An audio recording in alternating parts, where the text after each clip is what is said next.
Millionaire CEO throws single dad's cake on the floor while he was selling it with his daughter. Just before we begin, your presence means a lot. Say hi and share where you're tuning in from, only if you want to. The collision happened so fast that Claire barely registered the small folding table before her Italian leather heel caught its edge. The sound of shattering ceramic echoed off the concrete as a homemade chocolate cake exploded across the sidewalk, frosting and crumbs scattering like confetti at a funeral. "Seriously?" Claire muttered, checking her watch. The Anderson Industries meeting was in 12 minutes, and she'd already rescheduled twice. Her phone buzzed with another urgent text as she stepped around the mess, her mind already racing through presentation slides. Behind her, a man's voice called out, desperate and broken, "Please wait, miss, please." But Claire was already 20 feet away, her heels clicking against the pavement in a rhythmic march toward success. She didn't turn around to see Daniel Martinez drop to his knees, frantically trying to salvage pieces of cake from the dirty sidewalk. She didn't see 7-year-old Emma, her blonde hair catching the morning light as she knelt beside her father in her bright yellow dress, small hands carefully collecting the larger chunks while tears silently rolled down her cheeks. And Claire certainly didn't see the teenager across the street, phone raised, capturing every devastating second.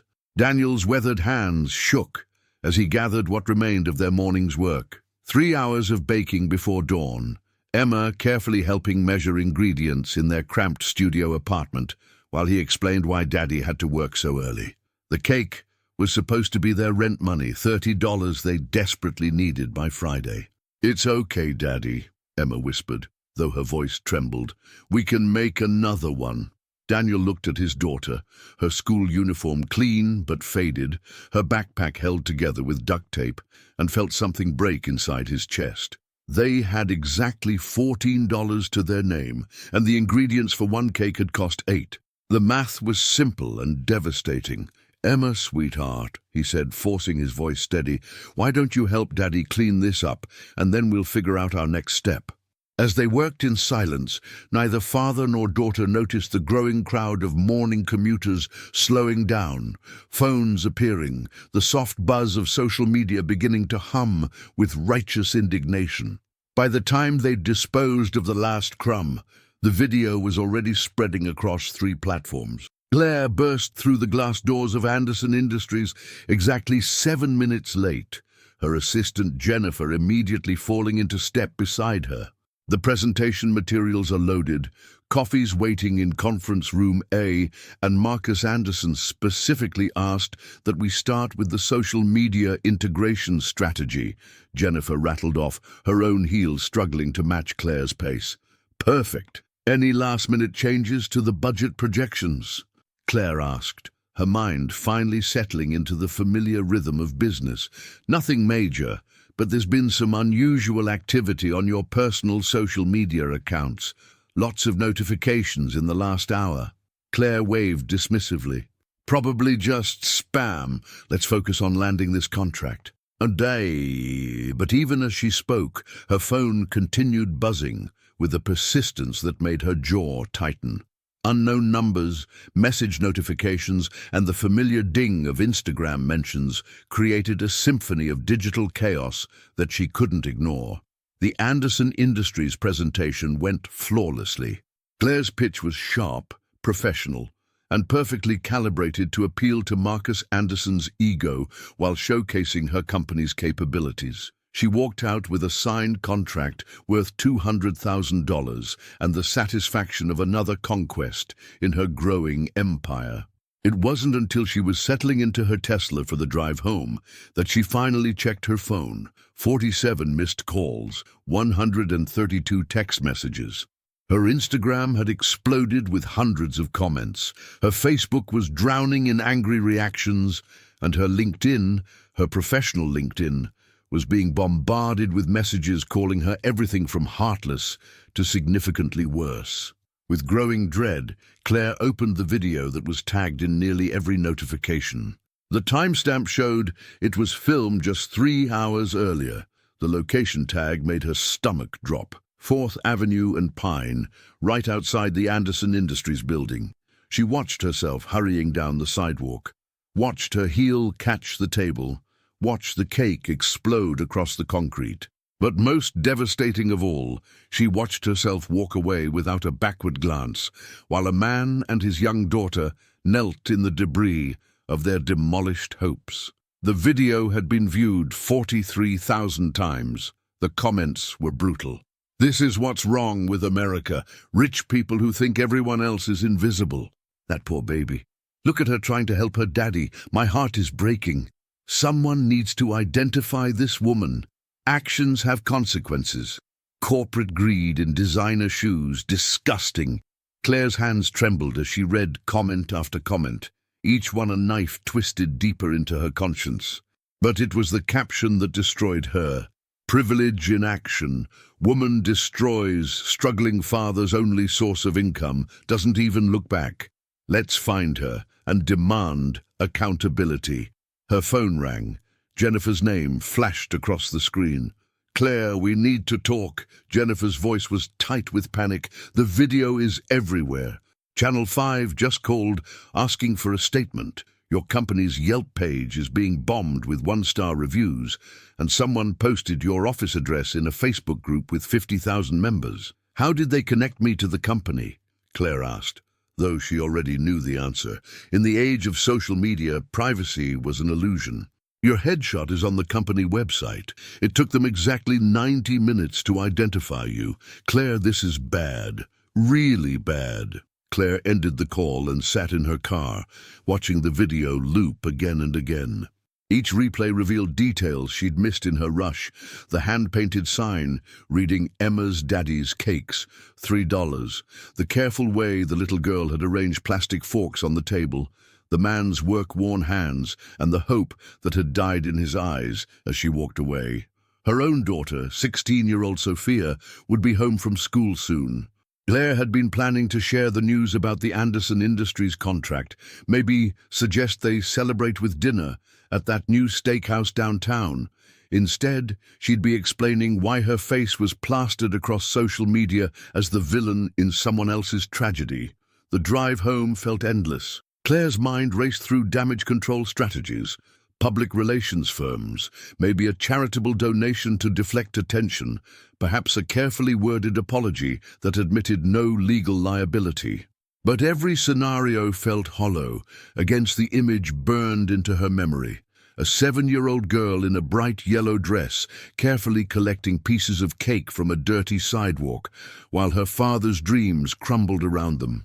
As she pulled into her driveway, Claire caught sight of her reflection in the rearview mirror. Designer makeup perfectly applied, diamond earrings catching the afternoon light, every hair in place despite the morning's chaos. She looked successful, polished, untouchable. She looked exactly like the heartless woman in the video. For the first time in years, Claire Donovan wasn't sure who she was anymore. The front door of Claire's Bellevue mansion felt heavier than usual as she pushed it open, the familiar scent of vanilla candles and fresh flowers doing nothing to calm her nerves. The Italian marble foyer, with its crystal chandelier and imported artwork, suddenly felt more like a museum than a home, cold, untouchable, and isolated from the real world. "Mom," Sophia's voice echoed from the kitchen. "You're home early. How did the big meeting go?" Nay, Claire found her daughter sitting at the granite island, laptop open, presumably working on homework. At 16, Sophia had inherited Claire's sharp intelligence and her late father's gentle eyes, a combination that often made Claire's chest tighten with pride and loss in equal measure. "It went well," Claire said, setting down her purse with hands that still trembled slightly. "We got the contract. That's awesome." Sophia looked up with genuine excitement. "So, we're celebrating tonight, right? Maybe that new sushi place you mentioned." The enthusiasm in her daughter's voice made Claire's stomach twist. "How do you explain to your child that you've become the internet's most hated person in the span of 4 hours?" Claire's phone buzzed again. Another notification, another angry message, another reminder that her moment of thoughtless indifference had been captured and dissected by thousands of strangers. Actually, sweetheart, I need to tell you something. Claire moved to the opposite side of the island, putting distance between herself and Sophia's trusting gaze. Something happened this morning, and it's complicated. Sophia's expression shifted from excitement to concern in the way only teenagers could manage. Complete emotional transparency that adults spend years learning to hide. What kind of complicated? Like work complicated or life complicated? Both, Claire admitted. There was an incident this morning. I accidentally knocked over a man's table on my way to the meeting. He was selling cakes with his daughter and Oh my God, Mom. Sophia's eyes went wide, her laptop forgotten. Please tell me you stopped to help them. The silence stretched between them like a chasm. Claire watched understanding dawn across her daughter's features, followed quickly by something that looked dangerously close to disappointment. Mom, please tell me you didn't just walk away. I was late for the meeting, Sophia. I had worked for months on this presentation and show me. What? The video. Because there's always a video now, isn't there? Sophia's fingers were already flying across her laptop keyboard. What's the man's name? I don't know his name, Claire said quietly, and even to her own ears it sounded like the confession it was. Sophia's typing stopped. She looked up at her mother with an expression Claire had never seen before, not anger, not disappointment, but something worse, recognition. You don't know his name, Sophia repeated slowly. You destroyed someone's livelihood, and you don't even know his name. Sophia, it was an accident. Found it. Sophia's voice had gone flat. Oh, Mom. Oh, no. Claire watched her daughter's face as she watched the video. She saw Sophia's expressions shift from curiosity to horror to something that looked like shame. When the video ended, Sophia closed the laptop and looked at her mother with eyes that suddenly seemed much older than 16. His daughter looks like she's about 7, Sophia said quietly. Yes. And they were selling homemade cakes for $3 each.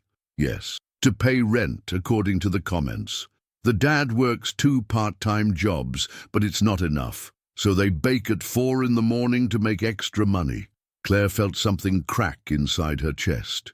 Sophia, do you know what I was doing at 7, Mom? The question caught Claire off guard. What do you mean? When I was 7, what was I doing at 4 in the morning? You were sleeping, sweetheart. 7-year-olds should be sleeping at 4 in the morning. Exactly. Sophia's voice grew stronger, more certain. I was sleeping in my princess bed, in my climate-controlled room, with my stuffed animals and my nightlight that projected stars on the ceiling.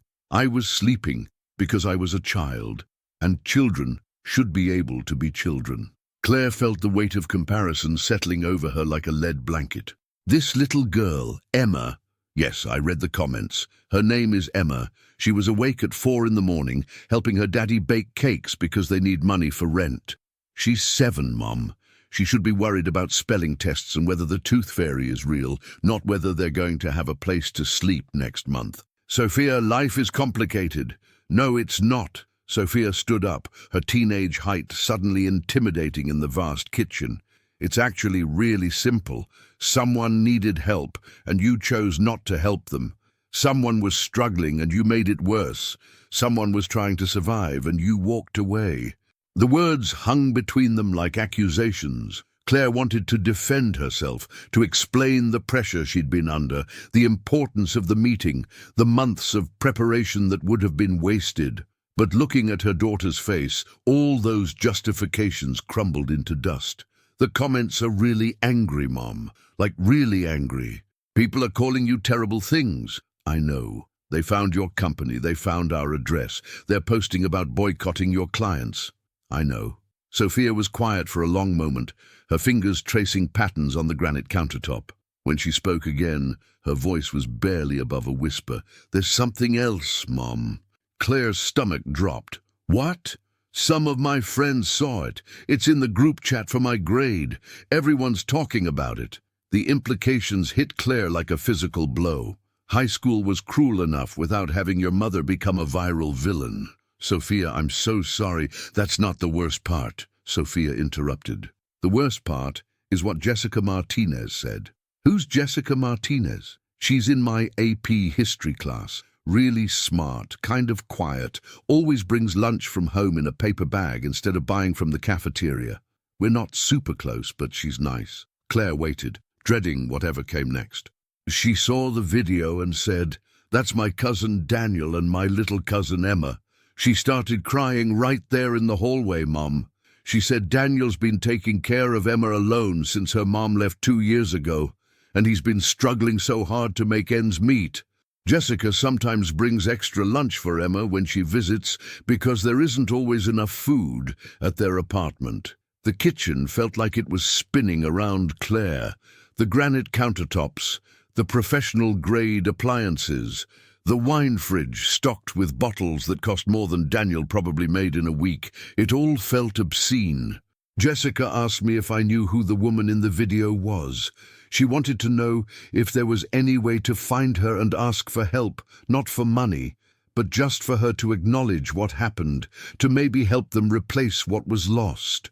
Sophia looked directly at her mother, and Claire saw tears beginning to form in her daughter's eyes. "I lied, Mom.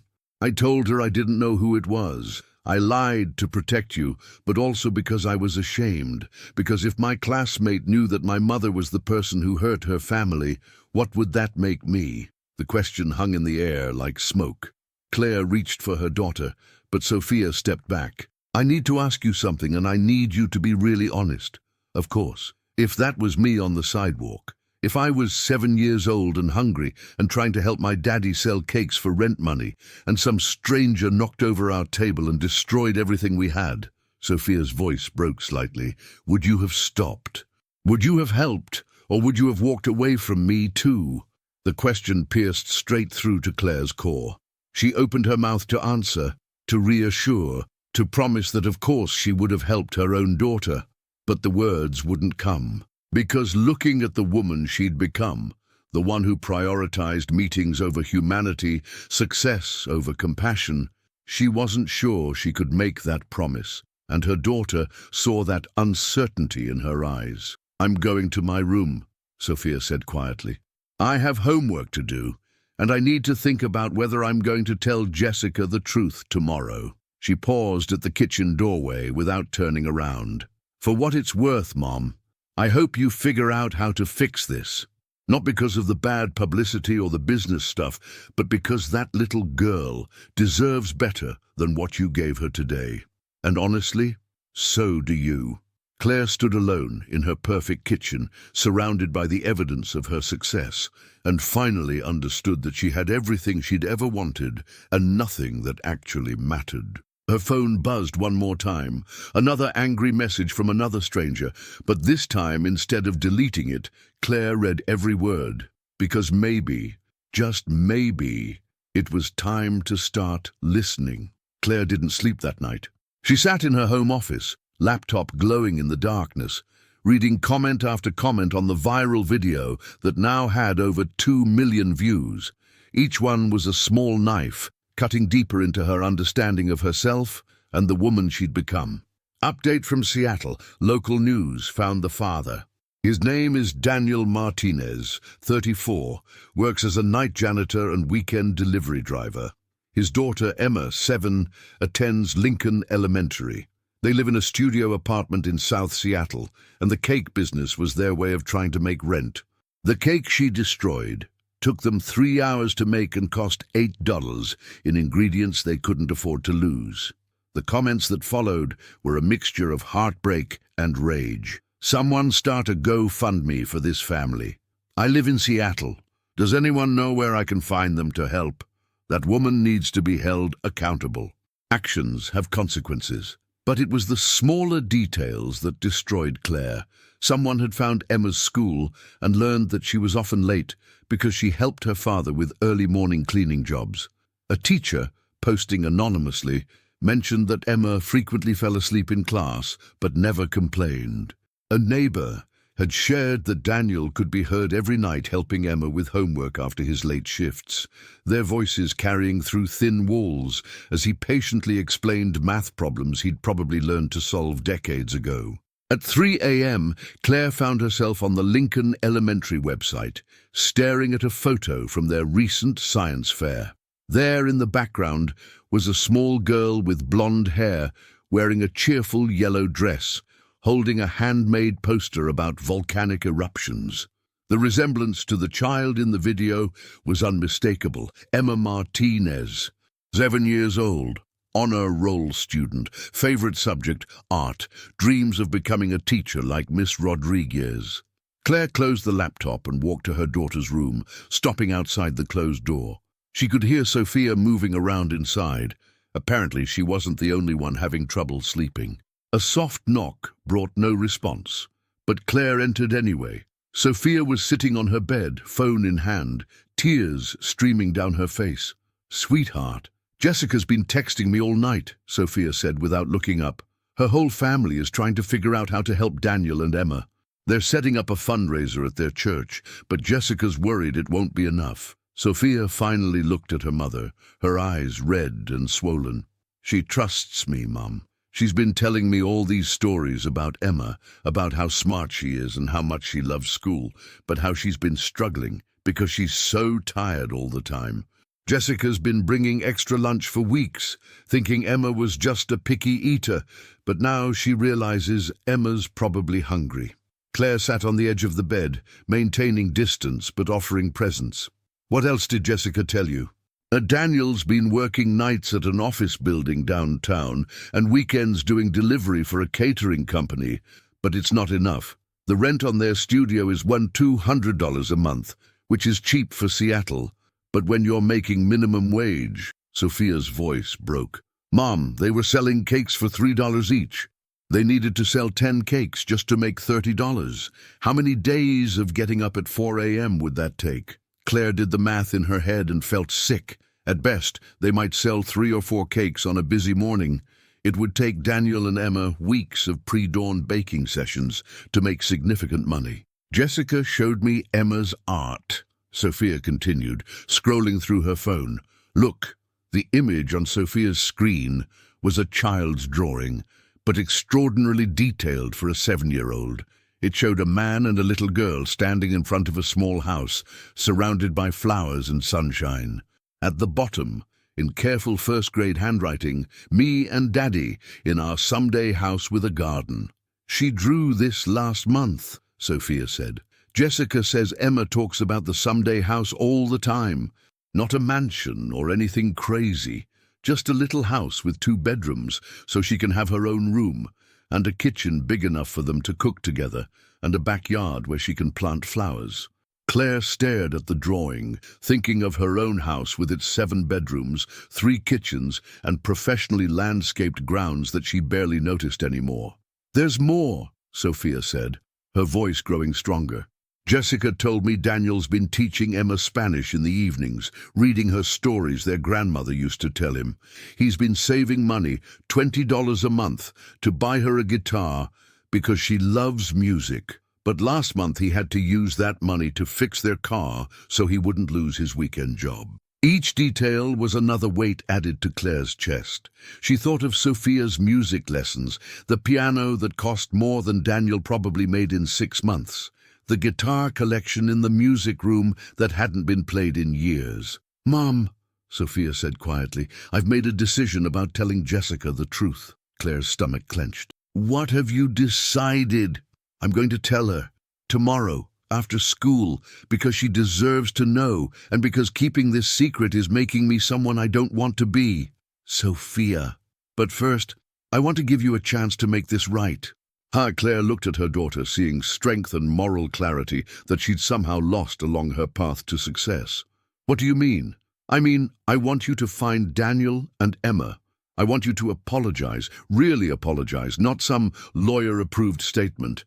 I want you to replace what they lost, not just the cake and ingredients, but the hope. I want you to help them in a way that matters. And if I don't..." Sophia's expression grew sad, but determined. "Then I'll tell Jessica the truth, and we'll deal with whatever happens after that. Because I can't keep living with this lie. And more importantly, I can't keep being the daughter of someone who could walk away from a child in need." The words hit Claire like a physical blow. She'd spent 16 years trying to be the perfect mother, providing everything Sophia could need or want, building a legacy of success and security. But in one morning, one moment of callous indifference, she'd risked losing the one thing that actually mattered, her daughter's respect. "How would I even find them?" Claire asked. "Jessica knows where they live. She could arrange a meeting, somewhere safe and comfortable for Emma, maybe the community center where Jessica's family goes to church."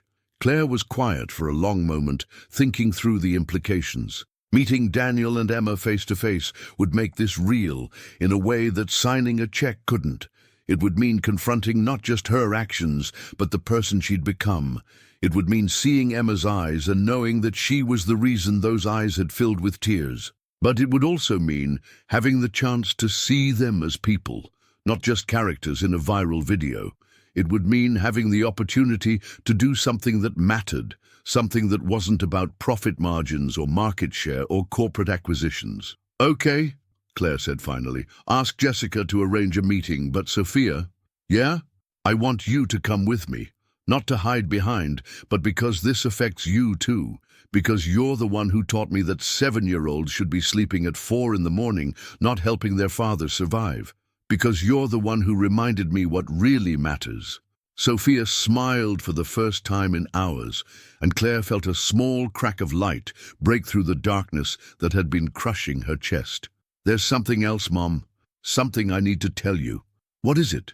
"I've been following the comments on the video, and there are a lot of people who want to help Daniel and Emma.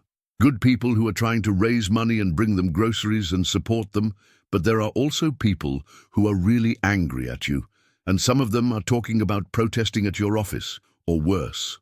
Claire nodded. She'd seen those comments too. "I'm scared," Sophia admitted. "Not just about the meeting with Daniel and Emma, but about what happens to our family after this, about whether you'll be safe, whether our lives will ever be normal again." Claire reached for her daughter's hand, relieved when Sophia didn't pull away. "I'm scared too," Claire said honestly, "but you know what I'm most scared of." "What?" "I'm scared that if I don't figure out how to fix this, how to become someone better than who I was this morning, you'll grow up thinking that success means being able to ignore other people's pain. I'm scared that I've been teaching you that money and power matter more than compassion and kindness." Claire squeezed her daughter's hand. But I'm also hopeful, because you've shown me tonight that despite my failures, despite the example I've been setting, you've somehow learned to see people clearly and care about their struggles. You've learned to value what's right over what's easy." "I learned that from Dad," Sophia said softly. The mention of her late husband sent a familiar ache through Claire's chest. Michael had been the moral compass of their family, the one who reminded her that success without purpose was just expensive emptiness. He'd been gone for 3 years, and somewhere in that grief, Claire had lost her way. "He would be proud of you tonight," Claire said, "and he would be disappointed in me. But he'd also believe you could do better," Sophia said. "He always believed people could change, could grow, could become who they were meant to be." Claire felt tears beginning to form. "When did you get so wise?" "When I realized my mom needed me to be," Sophia said simply. They sat together in the soft darkness, mother and daughter, both changed by a day that had started like any other. Outside, Seattle slept, unaware that in a mansion in Bellevue, a woman who thought she had everything was finally beginning to understand what she'd been missing. And across the city, in a small studio apartment, a father helped his 7-year-old daughter with her spelling words, both of them unaware that their lives were about to intersect again with the woman who'd walked away. But this time, she would be the one coming to them, the saint. Mark's Community Center sat in the heart of South Seattle, a modest brick building that had served the neighborhood for over 40 years. As Claire pulled her Tesla into the parking lot 3 days later, she felt every eye in the vicinity turn toward her vehicle. The car that had once been a symbol of her success now felt like a neon sign advertising her privilege. Sophia sat beside her, unusually quiet. They'd spent the morning preparing for this meeting. Claire had written and rewritten what she wanted to say, while Sophia had coordinated with Jessica to ensure Daniel and Emma felt comfortable and safe. "You ready for this, Mom?" Sophia asked as they sat in the car, watching families enter the community center for various afternoon programs. "I don't think anyone can be ready for something like this," Claire admitted. "But I need to be here. They deserve to hear from me directly." Through the windshield, Claire could see Jessica Martinez waiting by the entrance. At 16, she bore a strong family resemblance to Daniel, the same dark eyes, the same determined set to her jaw. When she spotted Claire's car, Jessica waved tentatively and began walking toward them. "Mrs. Donovan." Jessica's voice was respectful but cautious as Claire rolled down the window. "I'm Jessica. We spoke on the phone yesterday." "Thank you for arranging this," Claire said, stepping out of the car. "I know it wasn't easy to convince your cousin to meet with me." Jessica nodded seriously. "He's scared, honestly. The video has made life really complicated for them. People have been showing up at their apartment building, some to help, but others just to gawk. Emma's been having nightmares." The words hit Claire like a punch to the stomach. She'd been so focused on her own public humiliation that she hadn't fully considered how the viral attention might be affecting a 7-year-old child. The community center's interior was warm and welcoming, with children's artwork covering the walls and the comfortable chaos of families going about their daily lives. Jessica led them through a maze of hallways to a small meeting room where a man sat alone at a folding table, his hands clasped in front of him. Daniel Martinez looked older than his 34 years. His face was weathered by long hours and worry, his clothes clean but clearly second-hand. When he looked up as they entered, Claire saw exhaustion in his eyes, but also a quiet dignity that made her feel even smaller than she already did. "Mr. Martinez," Claire said, her carefully prepared words suddenly feeling inadequate. "Thank you for agreeing to see me." Daniel stood, extending his hand politely. "Mrs. Donovan, Jessica said you wanted to apologize in person." His handshake was firm but brief. Claire found herself studying his face, trying to reconcile this soft-spoken man with the desperate voice she'd ignored on the sidewalk 3 days ago. "I did. I do." Claire sat across from him, with Sophia beside her and Jessica taking a chair near the door. "Mr. Martinez, what I did was inexcusable. I was so focused on my own priorities that I didn't see you and Emma as real people with real struggles. I walked away from someone who needed help, and I've been trying to understand how I became someone who could do that." Daniel listened without interrupting, his expression unreadable. "I want to do more than just apologize," Claire continued. "I want to try to make things right, if that's possible. I know I can't undo what happened, but I want to help in whatever way you'll allow." For a long moment, Daniel was silent. When he finally spoke, his voice was measured and careful. "Mrs. Donovan, do you have any idea what that cake meant to us?" Claire shook her head, though she suspected she was about to learn. "Emma and I got up at 3:30 that morning. We've been doing this for 6 weeks. Baking before dawn, setting up on the corner before the morning rush, trying to make enough money to keep our apartment. That cake took us 3 hours to make and cost $8 in ingredients, $8 that came out of our grocery money for the week." Daniel's voice remained steady, but Claire could hear the emotion underneath. But it wasn't just about the money. Emma picked out that recipe herself. Chocolate with strawberry filling, because she said it looked like a birthday cake and everyone deserves to feel celebrated. She helped me measure every ingredient, and she was so proud when it came out of the oven. Perfect. Claire felt tears beginning to form, but she forced herself to maintain eye contact. "When you knocked over our table, Emma's first words weren't about the money we lost or the mess we had to clean up. She looked at me with tears in her eyes and said, 'Daddy, did we make the lady angry? Is that why she didn't want to buy our cake?'" The words hit Claire like physical blows. "Mr. Martinez, she blamed herself," Daniel continued. "A 7-year-old child thought that somehow she had done something wrong, that maybe if she had made the cake prettier or arranged the forks better, you would have stopped to buy from us instead of walking away." Claire couldn't stop the tears now. I'm so sorry.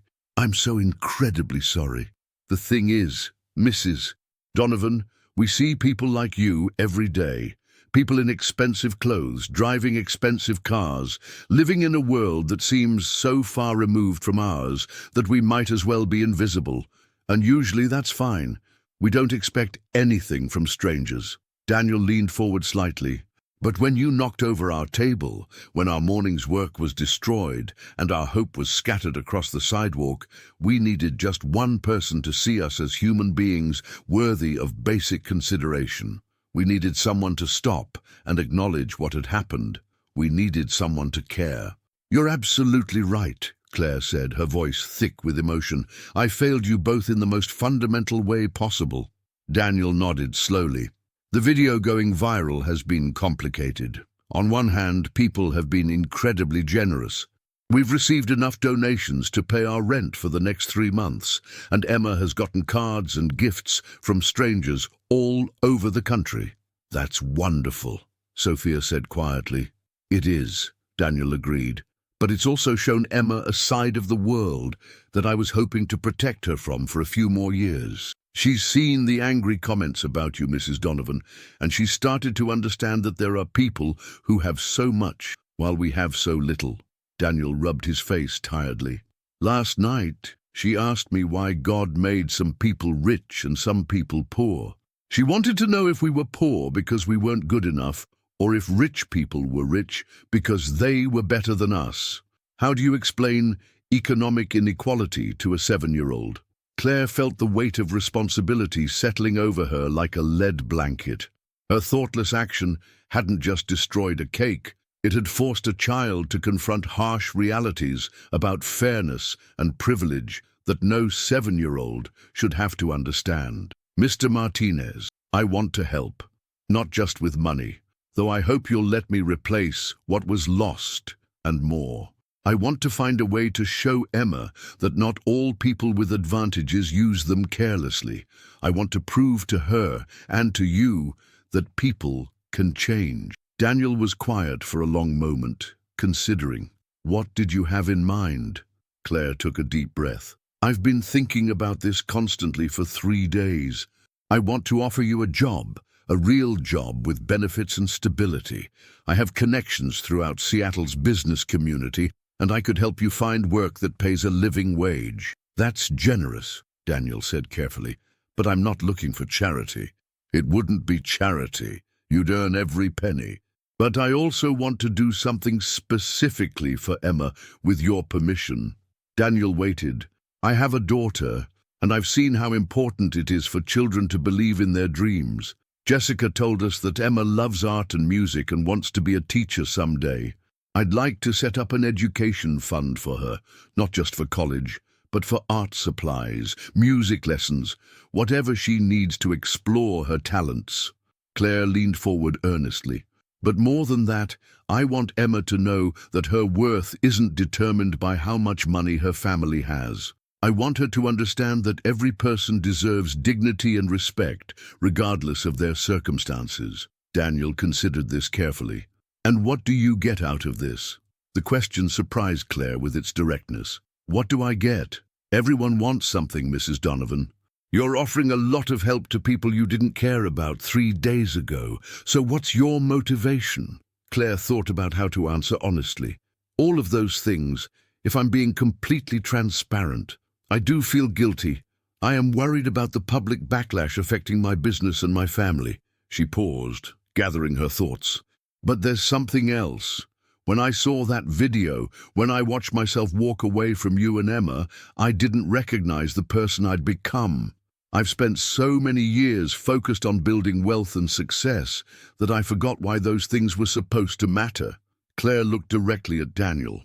I want to help you and Emma because you deserve help, because what happened was wrong, and because I want to be someone my daughter can be proud of again.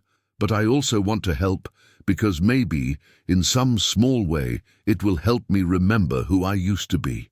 Daniel was quiet for several minutes, his eyes moving between Claire, Sophia, and Jessica. Finally, he spoke. I'll consider the job opportunity, but I want to research any company I might work for. I won't accept employment just because you feel guilty. Of course, Claire said quickly.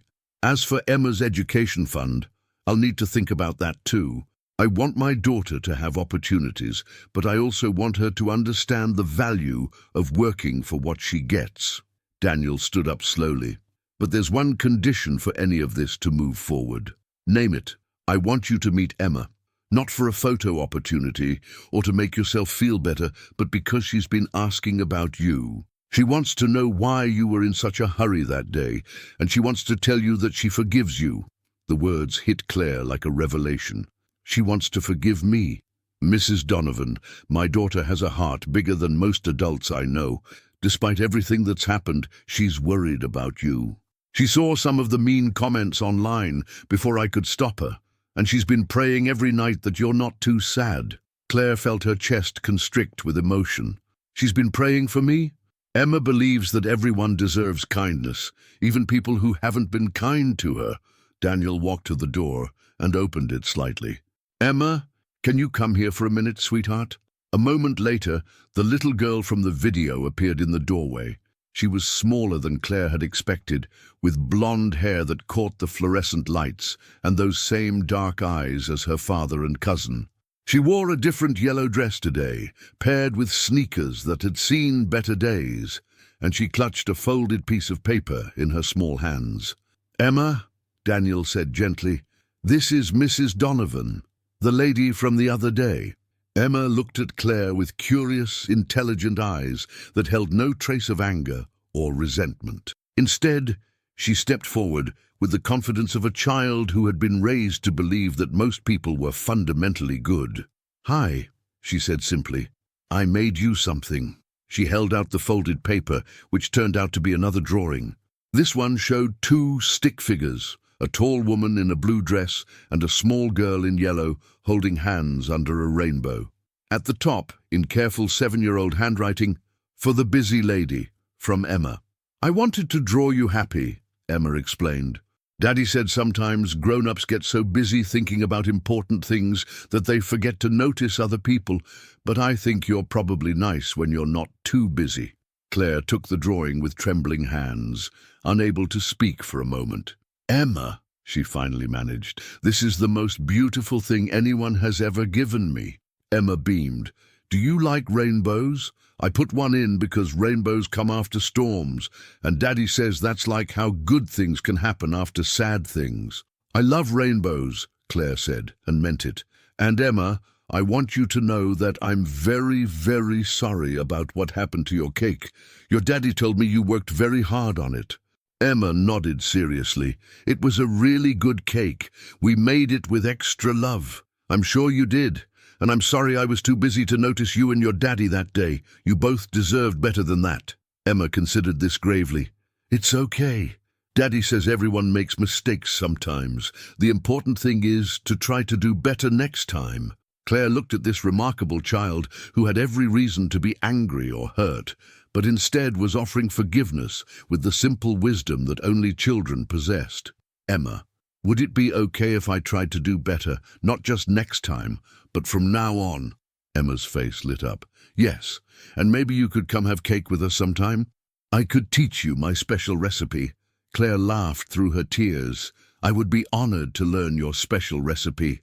As Emma hugged her father's leg, chattering about cake ingredients and rainbow drawings, Claire felt something shift inside her chest.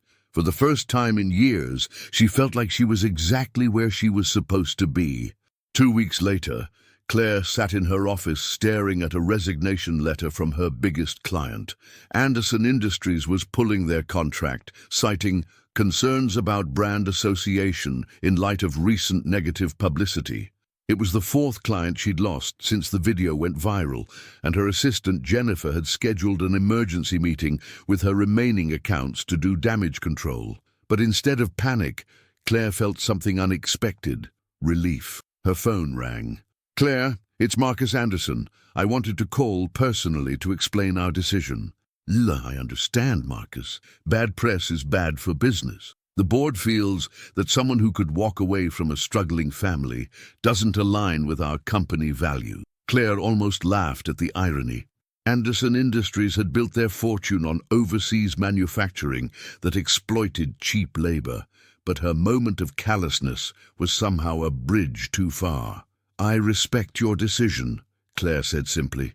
"Claire, this charity work you've been doing lately, is this just damage control? Because if you're genuinely trying to change direction, there might be a path back to working together."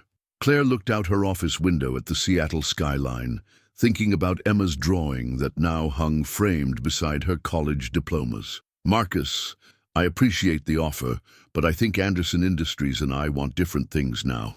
After she hung up, Claire sat in the quiet of her office, processing the strange calm she felt. 3 weeks ago, losing a contract worth hundreds of thousands of dollars would have sent her into a frenzy. Now, it felt like shedding a skin that no longer fit. Her phone buzzed with a text from Daniel. "Emma's school performance is tonight at 7. She asked if you and Sophia could come. No pressure, but she's been practicing her song about rainbows all week." Claire smiled, typing back quickly, "We'll be there." The Lincoln Elementary School auditorium was packed with parents, grandparents, and siblings, all armed with smartphones and proud smiles. Claire and Sophia found seats near the middle, where Jessica Martinez waved them over to sit with Daniel's extended family. "Thank you for coming," Daniel said as they settled in. "Emma's been talking about this all week." "We wouldn't miss it," Claire replied, and realized she meant it completely. The first-grade performances were a delightful chaos of forgotten lines, off-key singing, and absolute joy. When Emma's class took the stage for their song about weather, Claire spotted her immediately, a small figure in a bright yellow dress, standing with perfect posture and beaming confidence. But as the music began, something unexpected happened. Emma stepped forward from the group and began singing a solo verse that wasn't in the program. Her clear, sweet voice filled the auditorium. "After every storm cloud, there's a rainbow in the sky, and after every sad time, there's a reason to feel right. Sometimes people make mistakes, sometimes people feel down, but kindness is like sunshine that can turn it all around." The audience was completely silent, captivated by the purity of her voice and the obvious sincerity of her words. Claire felt tears streaming down her face as she realized Emma was looking directly at her while she sang. When the song ended, the applause was thunderous.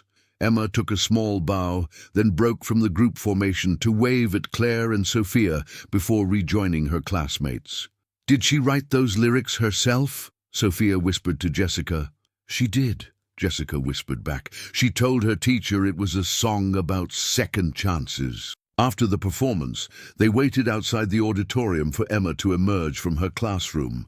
When she did, she ran straight to Claire, her face glowing with excitement. "Did you like my special verse?" she asked, bouncing on her toes. "Emma, it was the most beautiful thing I've ever heard," Claire said, kneeling down to Emma's eye level. "Did you really write those words yourself?" Emma nodded proudly. "I wanted to sing about what I learned when our cake got broken. That sad things can turn into good things if people try to be kind." Daniel appeared beside them, carrying Emma's backpack and looking overwhelmed with pride. "I had no idea she was planning that solo. Her teacher said she asked for permission to add something special for my friend who learned about rainbows." Claire looked at this remarkable child who continued to teach her about grace and forgiveness and made a decision that had been building in her heart for days. "Emma, could I talk to you and your daddy for a minute?" "Talk to—" They found a quiet corner of the hallway where Claire knelt down so she could speak to Emma directly. "Emma, you know how I have a big company where I help other companies sell their products?" Emma nodded seriously. "Well, I've been thinking about what you said about kindness being like sunshine, and I've decided I want to change my company so that it helps people instead of just making money." Emma's eyes went wide. "Like helping families who need cake money." "Exactly like that, but I need some advice from someone who really understands kindness. Would you help me figure out how to make my company better?" Emma looked thoughtful. "What does your company do now?" Claire tried to explain marketing in 7-year-old terms. I help companies tell people about their products so more people will buy them. Do you help good companies or mean companies? The question cut straight to the heart of Claire's moral reckoning. I help companies that can pay me the most money, even if they're not always good to their workers. Emma frowned. That doesn't sound like sunshine kindness. You're absolutely right. So I want to change that. I want to only help companies that treat people well and make things that help the world be better. Emma's face lit up. Like companies that make medicine for sick people or books for kids who like to read. Exactly like that. Emma turned to her father. Daddy, Mrs. Claire wants to make her company spread sunshine instead of storm clouds. Daniel smiled at his daughter's interpretation. That sounds like a good plan, Mija. Emma turned back to Claire with sudden inspiration. Daddy, Mrs. Claire could help your friend Roberto with his restaurant. He makes the best tacos, but nobody knows about it. Claire looked at Daniel questioningly. Roberto Gutierrez, Daniel explained. He's been trying to get his family restaurant off the ground for 2 years. Great food, employs people from the neighborhood, but he can't afford marketing help. Would you introduce me to Roberto? Claire asked. Maybe we could help him succeed while I figure out this new direction for my company. But Daddy, Emma said, tugging on Daniel's sleeve, what about your new job? Did you decide about Mrs. Claire's job offer? Daniel looked slightly embarrassed. Emma, that's not something to discuss in public. But I want Mrs. Claire to know that you're going to take the job. You told Tia Maria that it was a good opportunity. Claire felt her heart skip. You're going to accept the position? Daniel nodded slowly. I did some research on the company you recommended. They seem legitimate, and the salary would allow me to work 1 job instead of 3. It would mean I could actually be present for Emma's childhood. That's wonderful news, Claire said, genuinely thrilled.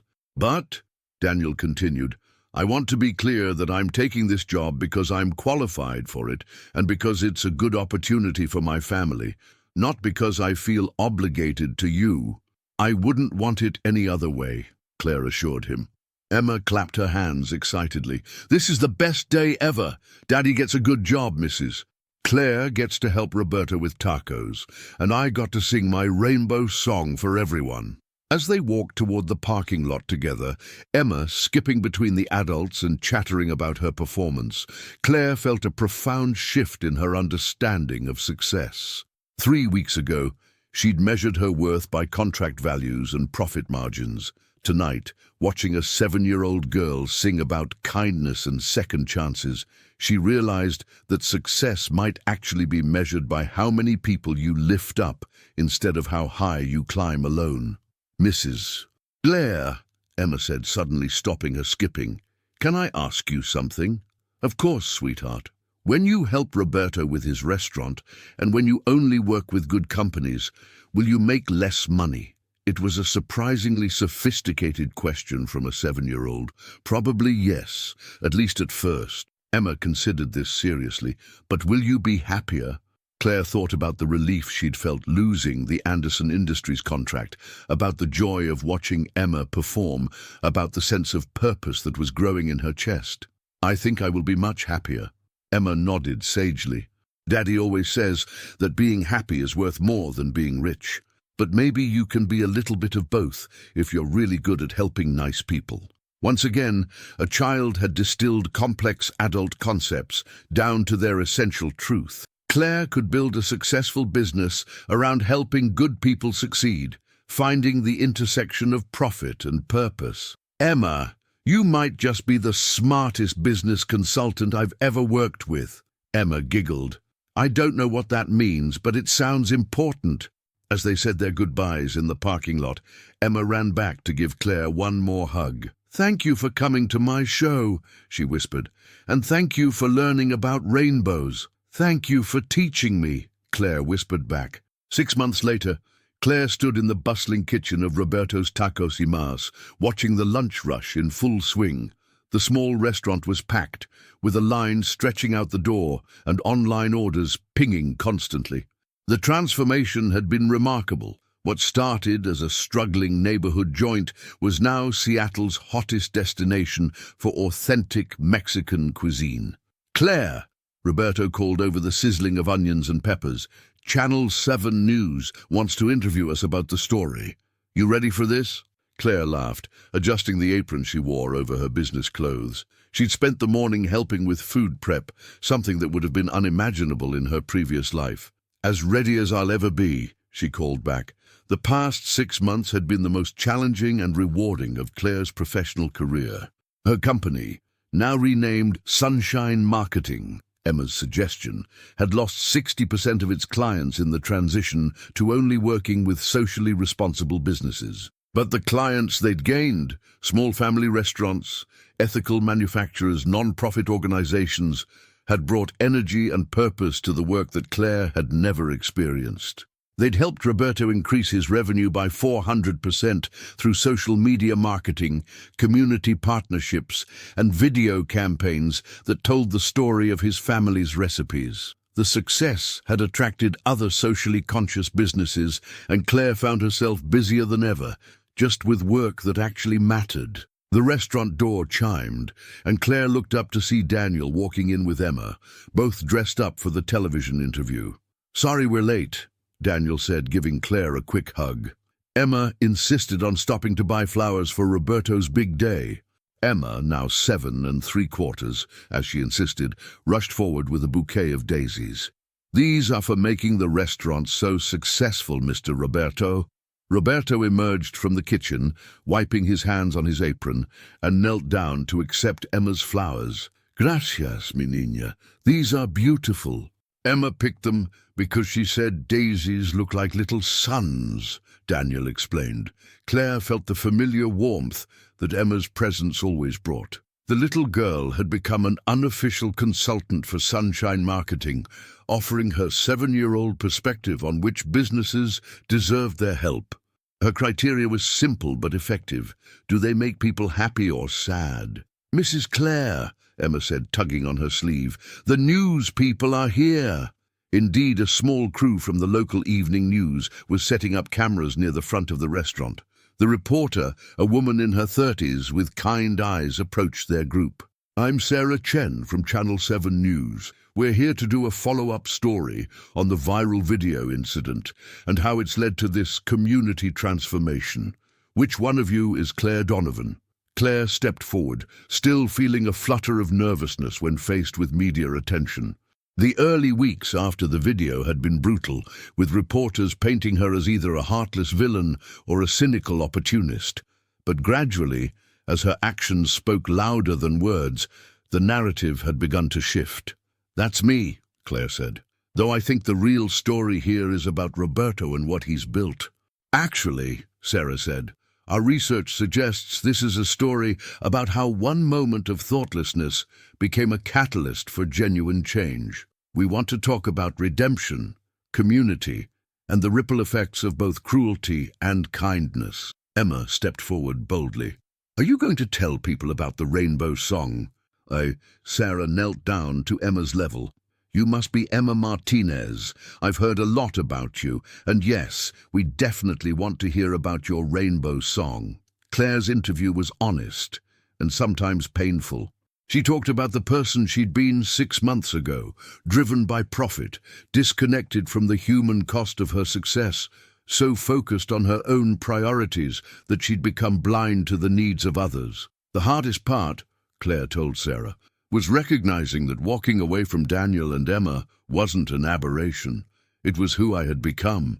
Someone who could literally step over other people's pain to get where I was going." "And what changed that?" Sarah asked. Emma did. This extraordinary little girl looked at someone who had hurt her family and chose to respond with forgiveness and kindness. "She taught me that you can acknowledge someone's mistakes while still believing they can do better." When it was Emma's turn, she charmed everyone by insisting on sitting in the big person chair and speaking directly into the camera. "I want to tell people that sometimes, when bad things happen, they can turn into good things," Emma said with 7-year-old solemnity. "Like when my cake got broken, I was really sad. But then lots of nice people wanted to help us. and Mrs. Claire learned about being kind, and now Mr. Roberto has the best restaurant ever. What do you think about forgiveness, Emma? Sarah asked. Emma considered this seriously. Daddy says forgiveness is like cleaning up a mess. You don't clean up because the mess was good. You clean up so you can have a nice space again. When someone does something wrong, forgiving them cleans up the angry feelings so everyone can be happy again. Claire, watching from behind the camera, felt tears streaming down her face. Even after 6 months, Emma's wisdom continued to amaze and humble her. Daniel's interview focused on the practical changes the viral moment had brought to their lives. The new job had provided stability and health insurance. The education fund Claire had established for Emma was growing steadily. Most importantly, he was present for his daughter's childhood. But the biggest change, Daniel said, is seeing Emma learn that the world is full of people who care about each other. For a while after the video, she was confused about why some people had so much while others had so little. Now she's learning that good people exist at every economic level, and that money doesn't determine someone's worth. Roberto's interview was conducted in the kitchen, where he talked about the transformation of his business while continuing to cook. Claire could have written me a check and walked away, he said, flipping tortillas with practiced ease. Instead, she learned my story, understood my vision, and helped me share it with the world. She didn't just market my restaurant, she helped me build something that serves my community.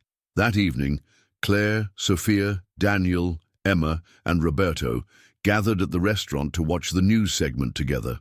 The piece was fair and thoughtful, acknowledging Claire's past mistakes while highlighting the genuine transformation that had followed. But it was Emma's closing statement that made everyone in the restaurant stop talking and pay attention. I think Mrs. Claire was always a good person inside. She just forgot for a while. Sometimes grown-ups get so busy thinking about important things that they forget. The most important thing is being nice to each other. But anyone can remember how to be kind if they really want to. As the segment ended, the restaurant erupted in applause from the evening diners. Claire felt a hand slip into hers and looked down to see Emma beaming up at her. "Are you happy now, Mrs. Claire?" Emma asked. Claire looked around the restaurant filled with friends, at Daniel, who had become like a brother, at Roberto, whose dream was thriving, at Sophia, who glowed with pride in her mother's transformation, and at Emma, whose boundless capacity for love had started it all. "I'm very happy, sweetheart. Are you?" Emma nodded enthusiastically. "I'm happy because everybody's happy. That's the best kind of happy."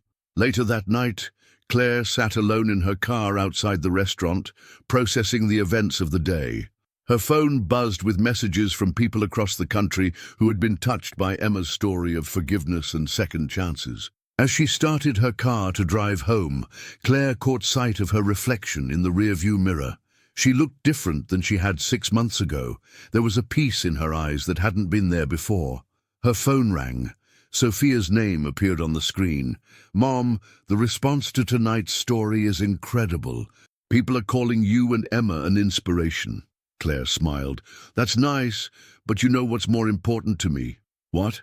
"Tomorrow morning, Emma's going to wake up knowing that she helped make the world a little bit kinder. Daniel's going to go to a job he loves. Roberto's going to serve breakfast to people who've become like family. And you're going to go to school knowing that your mother is someone you can be proud of." "I was always proud of you, Mom," Sophia said softly, "even when you lost your way for a while.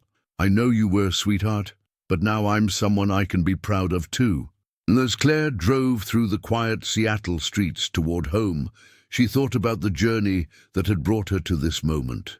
6 months ago, she had been successful by every traditional measure, wealthy, powerful, respected, but she had also been hollow, disconnected from any sense of purpose. Now, with a smaller business and a simpler life, she felt more fulfilled than ever before. She had learned that true wealth came not from what you accumulated, but from what you contributed. That real power lay not in controlling others, but in lifting them up.